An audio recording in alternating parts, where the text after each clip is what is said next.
Hello everyone, I hope all of you are doing good, and today I am here with a video series on class 10th maths polynomials. So as always, we will focus on the basic understanding, basic concepts, and will also solve a lot of questions because the more we practice, the better it is.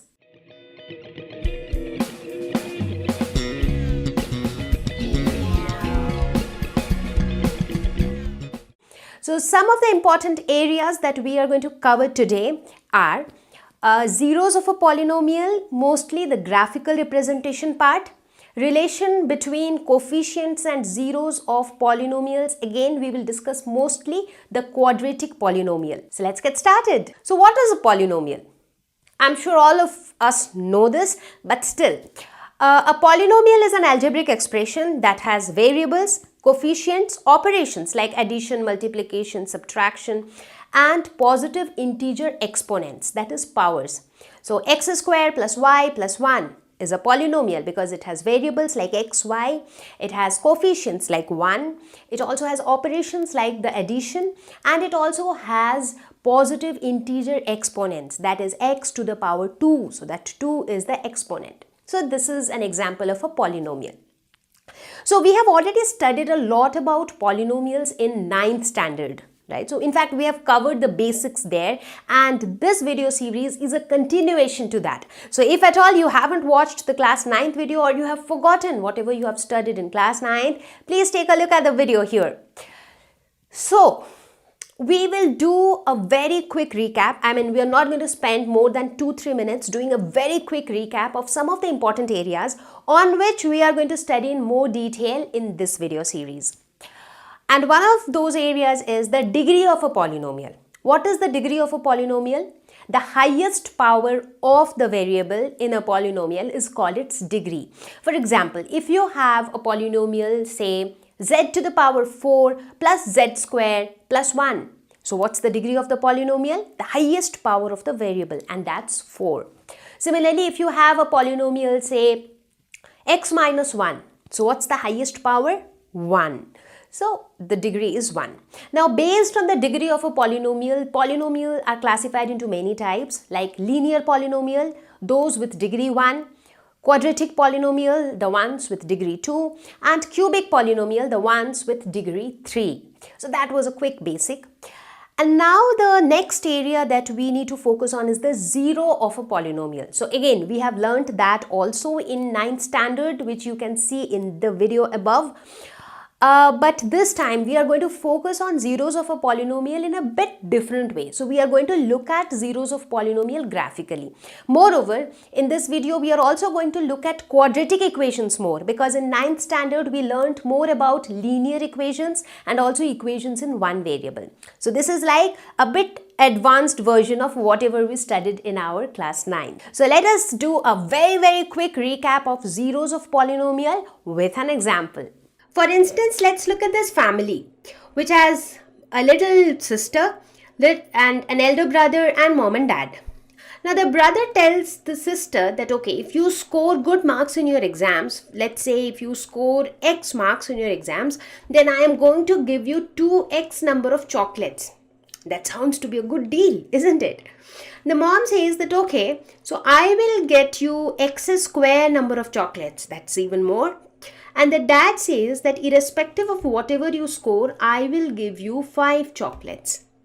Now, if we have to identify that what is the total number of chocolates that the little girl gets if she scores X marks in exams, how do we find that out? By adding all of these, 2x plus x square plus 5. And what is this expression called? This is called polynomial, which is denoted by p of x. Now, depending on different values of x, the value of these polynomial would also change. Let's suppose that the girl scores 1 mark. That is, the value of x is equal to 1. Then what would be the value of this polynomial? It would be 2 into 1 plus 1 square plus 5, which is equal to 8. So what do we call this? We call this the value of px at x is equal to 1. Now, in a similar way, we will always have a value of x for which the corresponding value of the polynomial is equal to 0. And that value of x is called 0 of a polynomial. So, what is 0 of a polynomial? That value of x. So, let's say a value of xc for which the value of this entire polynomial will be equal to 0. So, that value of x is called 0 of a polynomial. Let us now look at the number of zeros of linear polynomial. Now, when we talk about a linear polynomial, it has only one zero. Now, that's important. How do we get that? We will find that out right away. So the generic way of representing a linear polynomial is ax plus b. So this means that x has only one value for which this entire polynomial becomes 0. And what is that one value? So obviously if we equate this linear polynomial to 0, then we get the value of x is equal to minus b by a, which is the only 0 of this polynomial, right? Now, the more interesting part that we are going to discuss here is how do we see it graphically. Now, always remember that a linear polynomial, when represented in graph, it gives a straight line. Now, we will also plot one right away to show that how it gives a straight line. Okay, so let's take an example of a polynomial. So let us suppose we have a linear polynomial 3x plus 4. Okay, and we have to plot it graphically. So in order to plot it graphically, we need to identify different values of x. So let us suppose these are the different values of x. And what will be the corresponding values of the polynomial, which is y, that is p of x? What will be those values? So if x is equal to minus 1, y is equal to 1. If x is equal to minus 2, so y is also equal to minus 2. If x is equal to 0, y is equal to 4. If x is equal to 1, y is equal to 7. If x is equal to 2, y is equal to 10. Now knowing these values, it becomes very easy to plot it. So let's suppose this is the origin, which is 0. This is 1, 2, 3, 4. This side we have minus 1, minus 2, minus 3 and minus 4 and so on. This is again 1, 2, 3, 4, and this side we have minus 1, minus 2, minus 3 and so on. Okay, so when x is equal to minus 1, y is equal to 1. So that means this is the point. When x is equal to minus 2, y is equal to minus 2. So this is the point. When x is equal to 0, y is equal to 4. When x is equal to 1, y is equal to 7. Maybe that would be somewhere here. When x is equal to 2, y is equal to 10. So up there. So now if you kind of connect all these points, what do you get? You get a straight line, right? So therefore I said that whenever you have a linear polynomial, you always get a straight line. Okay, so that's the first point. The second point is, you would also notice that this straight line will intersect the x-axis only at one point. In fact, if you see here, this is that point where it intersects the x-axis, and this point denotes the 0 of the polynomial. That means this is that point corresponding to which the entire value of the polynomial is equal to 0. So this is that value of x. And what is that value? So if you see, this value is something between minus 1 and minus 2. Now from here if you calculate, so that value of x is actually minus 4 by 3. And minus 4 by 3 lies between minus 1 and minus 2. So roughly we can say that this gives us the exact data. Right? Now moving ahead, let us talk about quadratic polynomials. So in case of quadratic polynomials, we see that they have nil, 1 or 2 zeros. Either they have no zeros or 1 zeros or 2 zeros. So we will take examples for each of these scenarios. So first of all, we will take example of a polynomial, a quadratic polynomial which has 2 zeros. Okay, so let us suppose we take this example. Y is equal to x square minus 4.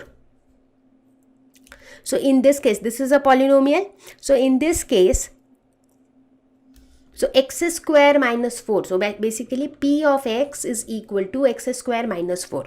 So this is our polynomial. Now here also we see how the value of y changes with value of x. So let's say x is minus 1, minus 2, 0, 1 and 2. So for minus 1, y would be minus 3. For minus 2, y would be 0.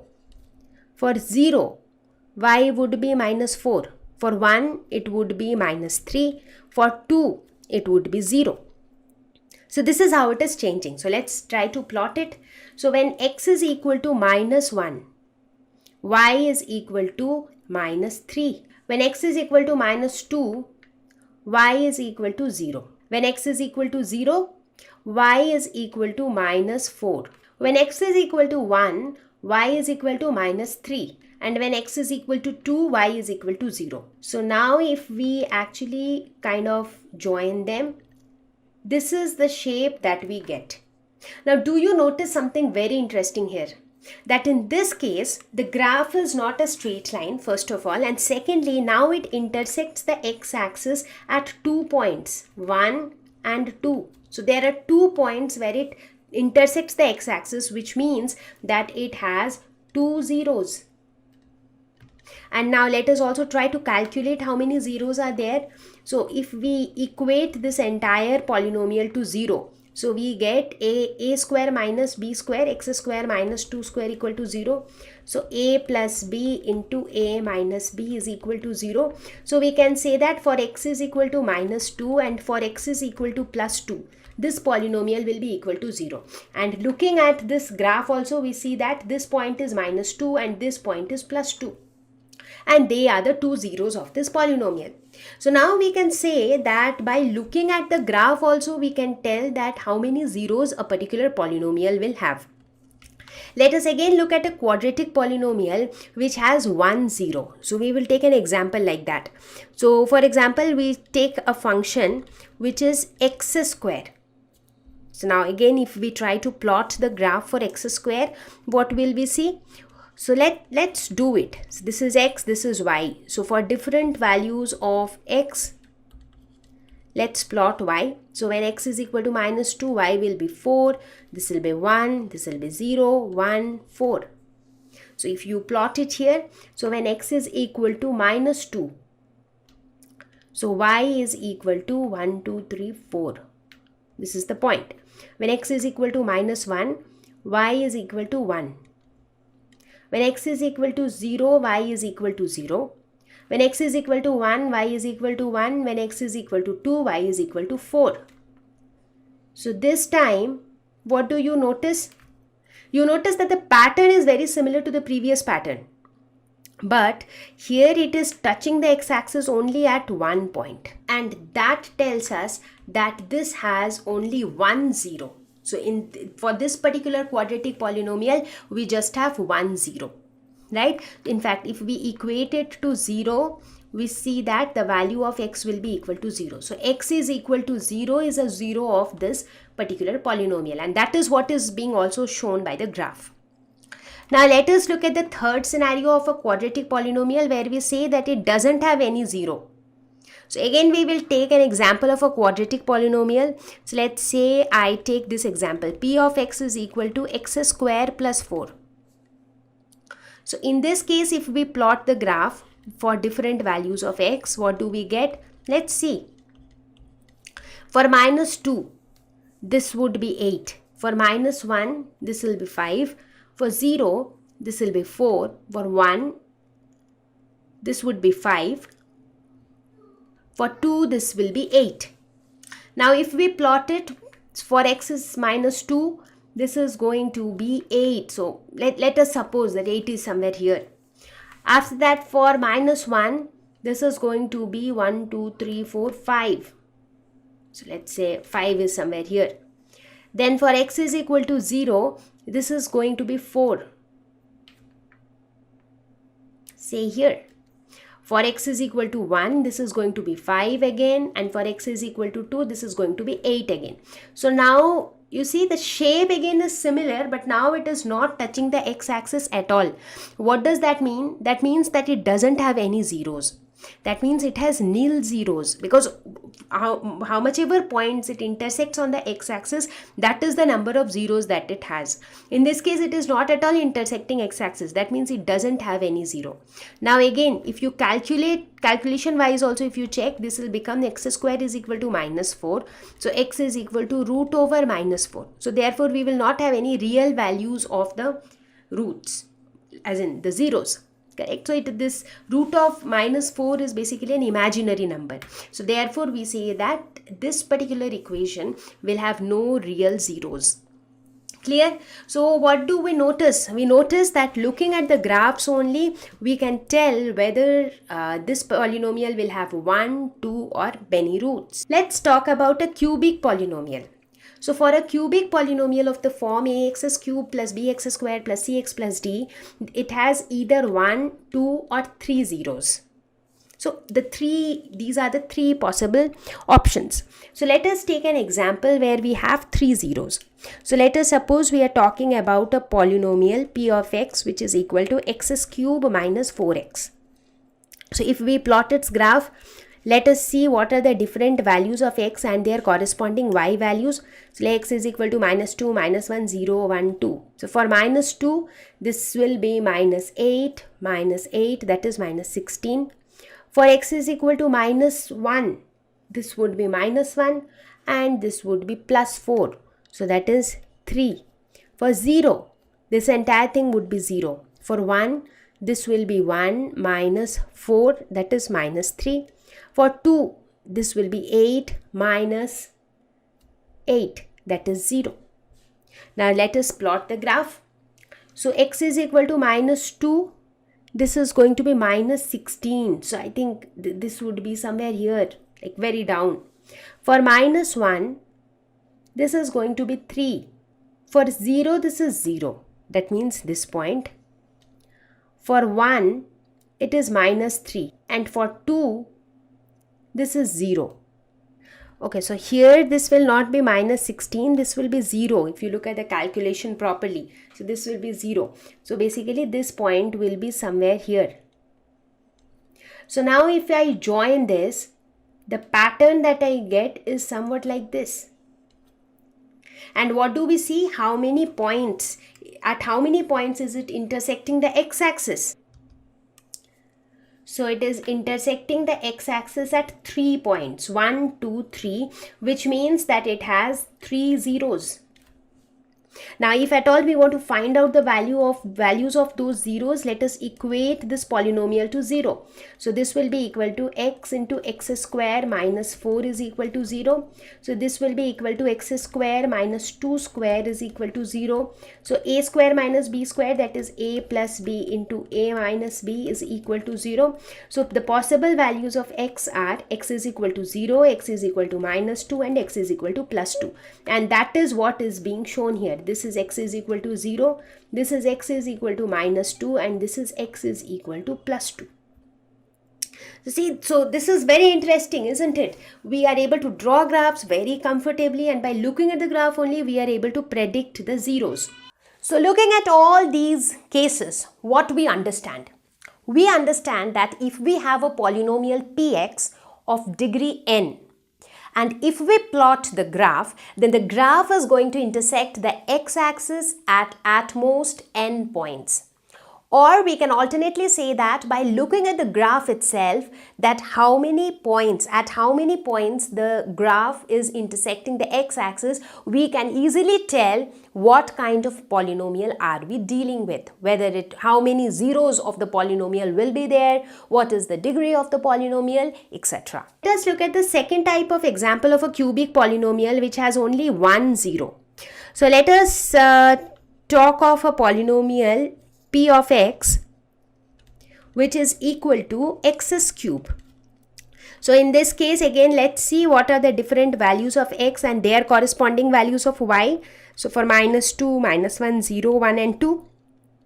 So for minus 2, this will be minus 8. For minus 1, this will be minus 1. For 0, it will be 0. For 1, 1. For 2, it's 8. Now let's plot the graph. So when x is equal to minus 2, y is equal to 1, 2, 3, 4, 5, 6, 7, 8. So somewhere here. For x is equal to minus 1, this is y is also equal to minus 1. For x is equal to 0, y is equal to 0. For x is equal to 1, y is also equal to 1. For x is equal to 2, y is equal to 8. So somewhere on top. Now if again we plot this, like we join all the points, this will be a straight line. It's like this. Not a straight line as such, like those curves will not be there. So somewhat like this. This is how the curve will look like. Now looking at this, at how many points is it intersecting the x-axis? Only one. And what is that one point? That one point is x is equal to 0. So x is equal to 0 is a 0 of this cubic polynomial. Let's look at the third situation where we are talking about a cubic polynomial which has two zeros. Okay, so let's take an example. Let's say p of x is equal to x cube minus x square. So in this case, let's plot the different values of x and y. So for minus 2, minus 1, 0, 1 and 2. So for minus 2, this will be minus 8, minus 4, that is minus 12. For minus 1, this will be minus 1, that is minus 2. For 0, this will be 0. For 1, this will be 1 minus 1, which is 0. For 2, this will be 8 minus 4, that is 4. So let's plot it. For x is equal to minus 2, this will be minus 12, maybe somewhere down. For x is equal to minus 1, y will be equal to minus 2. For x is equal to 0, y will be 0. For x is equal to 1, for x is equal to 2, y is equal to 4. So if we plot this graph, so this is what we get. So what do we see? This graph intersects the x-axis at 2 points. So x is equal to 0 is one point and x is equal to 1 is the other point. So these are the 2 points. Now even if you try to calculate the zeros from here, you would say x square into x minus 1 is equal to 0. So from this we can say that x is equal to 0 or x is equal to 1. So 0 and 1 are the two zeros of this cubic polynomial. So here are some of the graphs, and looking at these graphs we have to tell the number of zeros of the polynomial. So let's look at the first graph. So here we see that the graph doesn't even intersect the x-axis at all, which means that the number of zeros is 0. And this is an example of a constant polynomial. Let's look at the second one. Here we see that the plot intersects the x-axis exactly at 1 point, which means that the number of zeros is 1. Here's a look at the third one. Here we see that the plot is intersecting the x-axis at 3 points, which means that the number of zeros is 3. And that's our fourth graph. Here what do we see? The plot is intersecting the x-axis at 2 points, which means the number of zeros is 2. So it's pretty simple, isn't it? Just looking at the graph and just notice the number of points where the plot is actually intersecting the x-axis. That's all we need to do. Finally, we have another graph, and here we see that the plot is actually intersecting the x-axis in 4 points. Therefore, the number of zeros for this polynomial is going to be 4. And this one is the last graph, but I am not going to tell you the number of zeros, and I leave it up to you to tell me what will be the number of zeros for this polynomial, and write your answer in the comment section. Quadratic polynomial. Let's say we have a quadratic polynomial of the form ax square plus bx plus c. As we all know, a, b, c are the coefficients here. And what are the zeros? So zeros are those values of x for which the value of this entire polynomial will be 0. So let us assume that alpha and beta are the zeros of this quadratic polynomial.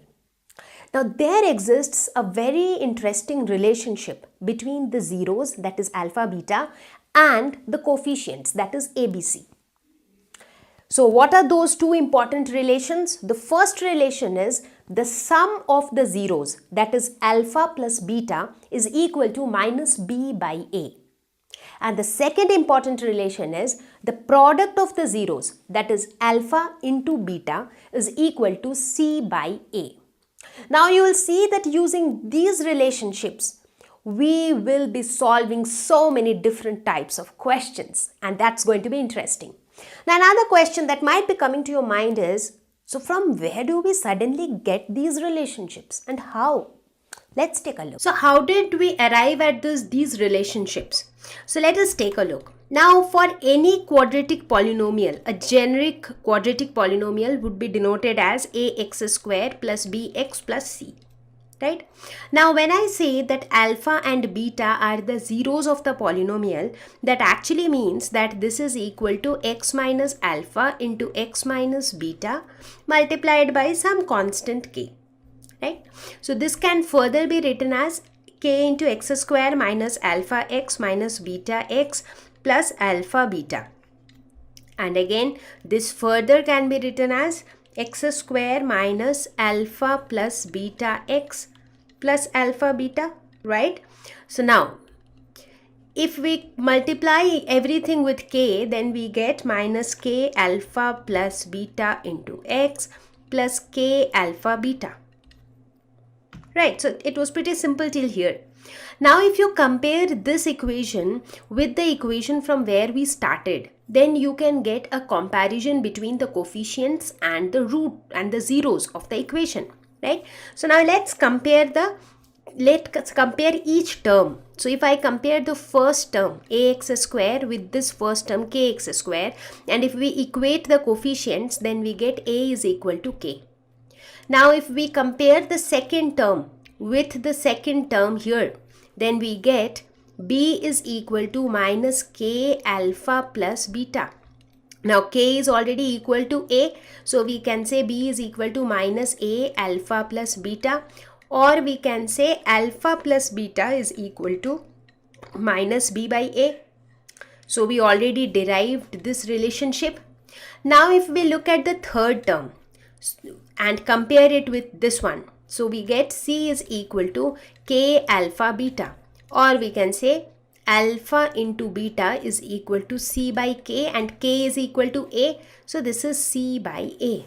So that proves the second relationship. So this is how we derive this relationship, but you will find that these two relations are of utmost importance. By using these relations, we will be able to solve so many different types of questions. In a very similar way, if we talk about a cubic polynomial, so there we have three zeros, alpha, beta, gamma, and let's say the generic form of the polynomial is ax cube plus bx square plus cx plus d.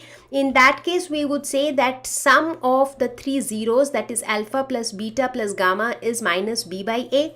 Alpha beta plus beta gamma plus gamma alpha is equal to c by a, and alpha beta gamma is equal to minus d by a. So these are the three relationships for a cubic polynomial. So time for some questions. Let's practice few questions. Question number 1. Find the zeros of the polynomial 2x square minus 8x plus 6. So this is obviously a quadratic polynomial because the highest power involved is 2. Okay, so let's solve this first. So 2 into x square minus 4x plus 3. Now this can be factorized further, so let's use midterm splitting. So this will be x square minus 3x minus x plus 3. So this is equal to x into x minus 3 minus 1 into x minus 3. So this is equal to 2 into x minus 1 into x minus 3. So the zeros of the polynomial would be 1 and 3. Correct? Because if we equate this to 0, so x is equal to 1 is one possible value for which the entire polynomial would be 0, and x is equal to 3 would be another possible value for which the entire polynomial would be equal to 0. So these are the two zeros of the polynomial. Now if you want, you can verify whether these are the correct values or not by using the relationship which we learnt just now. Now if you look at these, so the sum of the zeros would be equal to 1 plus 3, that is 4, and the product of the zeros would be equal to 1 into 3, that is equal to 3. Now let's tally from here. So we know that the sum of sum, that is alpha plus beta, is equal to minus b by a. And what is minus b? Minus of minus b is minus 8 by a. A is 2. So this is equal to 4. So this is 4 is equal to this. Similarly, if you look at the product of the zeros, that is equal to c by a, which is equal to 6 by 2, that's 3. So 3 and 3. So that's also matching. That means the zeros that we have calculated are appropriate. Let's look at question number 2. Find a quadratic polynomial, sum and product of whose zeros are 4 and 1 respectively. So that means in this question it is given that sum of the zeros is 4 and product of the zeros is 1. So this is what is given in the question. Now let us suppose that this is a quadratic polynomial in the form of ax square plus bx plus c. So this can be written as k into x minus alpha into x minus beta, correct? So this further can be written as k into x square minus alpha plus beta x plus alpha beta. Now alpha plus beta is given as 4. So x square minus 4x plus 1, because alpha beta is given as 1. Right? So now this is going to be a quadratic polynomial. So if we assume that this constant k is equal to 1, so in that case the required polynomial would be x square minus 4x plus 1. Question number 3. Find zeros of the polynomial 6x square minus 3 minus 7x. So let us first solve this. 6x square minus 7x minus 3. So we will go for midterm splitting. So we will write it as minus 6x minus x minus 3. Now let us pause and think. Is the midterm splitting done correctly? Minus 6x minus x is minus 7x. But when we multiply them, we get 6x square. But here we need 18x square. So this is not the right midterm splitting. So we need to write it as minus 9x plus 2x. So now the product is 18x square and the sum is minus 7x. So now this is correct. So it is important that you take a look whether the midterm split that you have done is right or wrong. So now here you take 3x common, it will be 2x minus 3 plus 1 into 2x minus 3. So this will be equal to 3x plus 1 into 2x minus 3. So therefore the zeros of the polynomial would be x is equal to minus 3 and x is equal to 3 by 2. So these are the two zeros of this quadratic polynomial. Right? So we can say that alpha is equal to minus 1 by 3, beta is equal to 3 by 2. So these are the zeros of the polynomial. Again, if we want, we can verify if this is right or wrong. So product of the zeros would be equal to minus 3 by 6, which is equal to minus 1 by 2. Sum of the zeros would be equal to minus 1 by 3 plus 3 by 2. Which is equal to 6 minus 2 plus 9, that is equal to 7 by 6. So this is the product and this is the sum. Right? So as per what we calculated. Now as per the relationship between coefficients and zeros of the polynomial, we can say that product of the zeros is equal to c by a, that is equal to minus 7 by 6. I need your attention again. Am I doing the right thing? No, because this is not the correct equation. So we have actually arranged it in the proper form here. So the value of c is not minus 7. The value of c is minus 3. So c by a. So this is equal to minus 1 by 2 and that is what we got here as well. So this is correct. Similarly, if we apply the relationship alpha plus beta is equal to minus b by a. So minus of minus b is minus 7 by a is 6. So this is equal to 7 by 6, which is again the same value that we obtained. So this shows that the zeros that we have calculated are absolutely correct.